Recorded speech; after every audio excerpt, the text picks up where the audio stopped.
प्रायिकता एक सैद्धांतिक दृष्टिकोण। माना एक सिक्का हवा में यूं ही उछाला जाता है। हम जानते हैं कि सिक्के जमीन पर सिर्फ दो तरीकों से ही गिर सकता है, या तो हेड की तरफ से या टेल की तरफ से।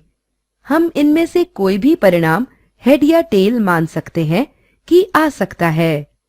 ऐसा कह के हम कहना चाहते हैं कि हेड या टेल दोनों के आने की संभावना बराबर है।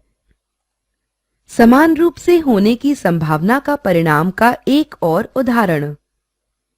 माना एक पासा एक बार उछाला जाता है, क्या आने की संभावना है? वे हैं 1, 2, 3, 4, 5 और 6। सभी अंकों की आने की संभावना समान है। एक पासे के फेंके जाने पर सभी अंकों 1, 2, 3, 4, 5 और 6 समान रूप से होने की संभावना का परिणाम का एक और उदाहरण है।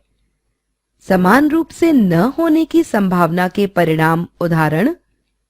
माना एक बैग से 4 लाल और 1 नीले रंग की गेंद है और आपको बैग में बिना देखे एक गेंद निकालनी है। क्या परिणाम होंगे? क्या एक लाल और एक नीले गेंद के आने की संभावना समान होगी?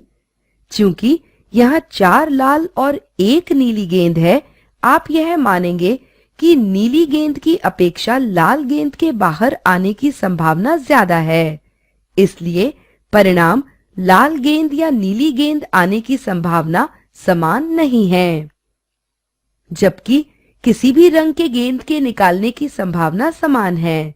इसलिए सभी प्रयोग जरूरी नहीं कि समान परिणाम के हों। आओ इसे एक उदाहरण से समझें। उदाहरण, एक पासे के फेंकने पर के आने की प्रायिकता क्या होगी? एक विषम संख्या 3 का गुणक, एक अंक का पूर्ण वर्ग, एक अंक जो 4 से कम हो। हल, एक पासे को फेंकने पर हम लोगों को मिल सकता है 1, 2, 3, 4, 5 और 6। इसलिए सभी परिणामों के संभावना का योग बराबर 6। विषम संख्या आने के अनुकूल परिणाम 1, 3 और 5 है। इसलिए अनुकूल परिणाम बराबर 3। P या विषम संख्या बराबर अनुकूल परिणामों की संख्या बटा सभी परिणामों के संभावनाओं का योग बराबर 3/6 बराबर 1/2। 3 के गुणक के आने की संभावना 3 और 6, इसलिए अनुकूल परिणाम बराबर 2। P 3 के गुणक बराबर 2/6 बराबर 1/3। पूर्ण वर्ग के आने की संभावना 1 और 4 है, इसलिए अनुकूल परिणाम बराबर 2।